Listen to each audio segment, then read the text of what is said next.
Hello, everybody. This is the first lecture in this extremely long lesson called Our Two-Party System. This is 22.2. Just as a general note, there are all kinds of YouTube videos that I've embedded within this grand, this very long slideshow. So I'll be kind of pointing things out to you that you might want to check out on your own. But overall, let's just get started. So this first lecture part is 22.2a, background on early political parties. This video here is a really nice summary basically about what I'm going to tell you. So if after watching my lecture, if you feel like you still don't understand, that video there is going to give you a really nice explanation. All right, we're going to throw it way back, probably to the very beginning of the year, maybe Q2 if we're being generous. We should remember that even at the start of our country, Americans were dividing into groups or factions.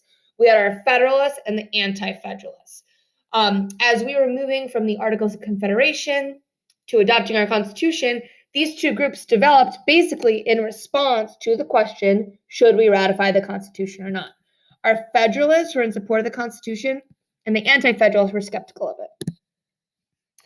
We're going to be talking about party systems. So I would maybe recommend that you pause at this point and get out a piece of paper if you want, just to kind of keep track of the systems. We're going to be talking over the next 2 weeks over 6 party systems as we go through American history. And it may be helpful for you to keep a running log of the systems as we kind of go through this long slide presentation. So our first party system were our Federalists and our Democratic Republicans. These are going to be called, these are the remnants of the Anti-Federalist Party. So let's look at the Federalists first.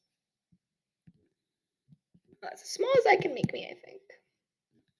Yeah. So we all know what Alexander Hamilton looks like, so I'll block him. So this party was led by Alexander Hamilton. They will decline in power by the 1800s, but they're very powerful at the beginning. The name Federalists, again, originally referred to the supporters of that federal constitution. What do they want? Well, they support that strong central government. They believe that a strong central government will do wonders for the economy. They think it'll help promote manufacturing. They're in support of a national bank. They're supporting England over France.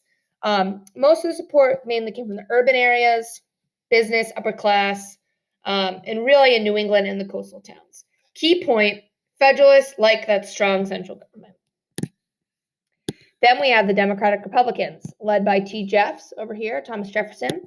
This is what will become of that anti-Federalist camp, right? The people who were suspicious of the Constitution, the group who basically forced the government to accept the Bill of Rights. Their name is a little different. The Democratic Republicans, they believe that America's future is not going to be with manufacturing, not with shipping, not with business, but much more about small farmers. They're very suspicious of big money. They're also highly suspicious of that central government. The key idea for Democratic Republicans is that they favor a smaller national government and instead want states' rights to be stronger. They favor states to be stronger. In kind of an opposite way, they support France and their supporters as opposed to the business interests. They're more the farmers, workers, craftsmen, and their support, if we're looking in a geographical sense, is strongest in the South and the West. However, this changes, and here's where we get to our next party system. So again, the first party system, this is our Federalists and our Democratic Republicans. It's going to be about 30 years until about 1820. The second party system, this starts in 1828. Why is there an 8-year gap? Great question. There was a gentleman, James Monroe, who was president, who was elected twice. And he was so well liked that it's called the era of good feelings. He almost ran unopposed. He won in such a wide landslide that we kind of don't really even consider that in either of the systems. So our second party system, this is going to take us right up to almost about to the Civil War. We go to a new system because there's a split. There's a split between within the Democratic Republican Party.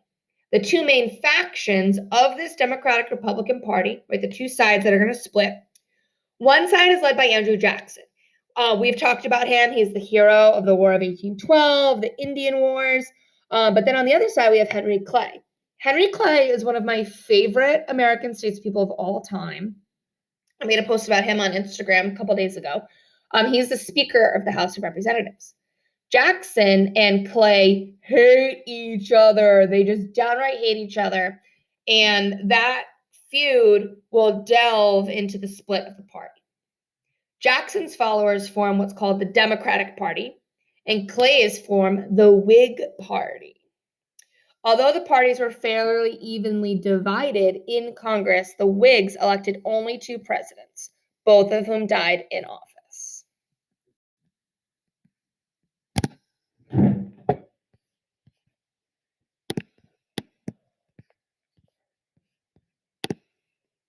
Okay, so let's look at the Democratic Party. The Democrats, again, as I just mentioned, they are organized around Andrew Jackson. They love Andrew Jackson. He's the personality that's keeping them together. During the presidency, the Democrats were very much in favor of a president having a lot of power. However, it's this extremely powerful presidency in Andrew Jackson that actually is what's causing the Whig Party to reject him. They call him King Andrew. This is actually where the term jackass comes from, because Andrew Jackson, they kept calling him an ass, so that's where jackass comes from. The Democrats, again, very similar to that old anti-federalist belief. They believe in small government and states' rights, which in a way is kind of contradictory when you have Jackson being a very forceful president, but that is what it is. They were economically conservative. They opposed the banks, especially the National Bank, which, remember, the Federalists said, hey, we need a national bank so we can pay our war debts. They pushed for westward expansion. Their support, again, really similar to that old school anti-federalist belief. Their support mostly comes from farmers, rural areas, and the frontiers. By now, also to know, all white men could now vote in most states. So as the electorate grows, right, the number of people voting grows, that also is changing our systems. Then we get to the Whig Party. So this is also a great video if you want to watch it on your own about the Whig Party as well. Again, why does the Whig Party exist? They basically exist because they hate Ajax. Like, come on. They're born out of hatred. The Whigs and the Democrats are going to remain rivals during this second party system. So if we look at the first party system, we have our Federalists and our Democratic Republicans. Basically, the Democrats become really that Jackson party. The Whigs will kind of be formed out of Democrats who didn't like Jackson, and then the traditional Federalists. And it's really, our two-party system is going to be defined by the Whigs versus the Democrats until the 1850s. Historians call the Whigs a big tent party. Again, who favored the Whigs? The Whigs are basically just everybody who can agree on one thing. We don't like Andrew Jackson. This video here will also tell you more about why Andrew Jackson was so controversial. Basically, a big tent party is a term used to describe a party that it actually has a lot of people in it that have differing political views, but everybody agrees on the one thing. So the Whigs as a big tent party basically were made of kind of a hodgepodge, a mismatch of our old Federalists, some of our old Democrats or Democratic Republicans, and they come together because they really all agree that they just hate Andrew Jackson. Really positive, you know? So beyond just hating Jackson, what did they believe in? They believe that Congress should be stronger than the president. This is a classic fight between our branches of government, our balancing of power. They saw Jackson's power as dangerous, and they took the name Whig after revolutionary patriots who had fought against the monarchical rule. They wanted to promote industry. They wanted modernization of the economy. They supported banks. So when we look at key defining issues, Whigs are pro-bank, Democrats are anti-national bank. Whigs get their support from cities, market towns. These are our business people, right? People who would have been Federalists in the past. Now they're Whigs. Oppose that to the Democrat Party of Andrew Jackson. where their support is mostly from the farmers and rural areas.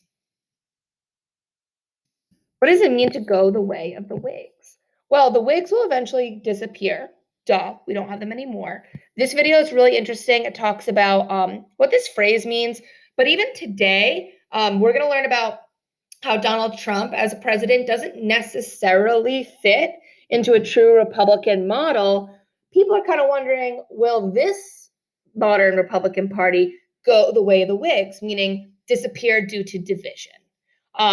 Just as the Democratic Republican Party split into our Whigs and our Democrats, the Whig Party will also split towards the 1850s, which makes the Whig Party not exist anymore.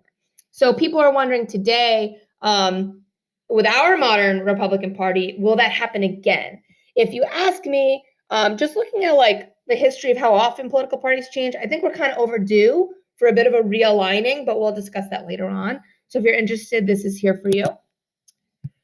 Now we're getting into our third party system, Democrats and Republicans. We are going to come back to these guys later in another video series throughout this week. But where do we go from here? Republicans replace the Whigs as a major party. Okay. The Republicans Party is formed by members who oppose slavery. They supported business interests. At first, this was a party of mostly Northerners. And Lincoln became the first Republican president in 1860. We all remember how that went, right, with our Civil War. So that is the end of our first 22-point-A series. Next one you're going to watch is 22-point-B, the role of political parties. The role of third parties.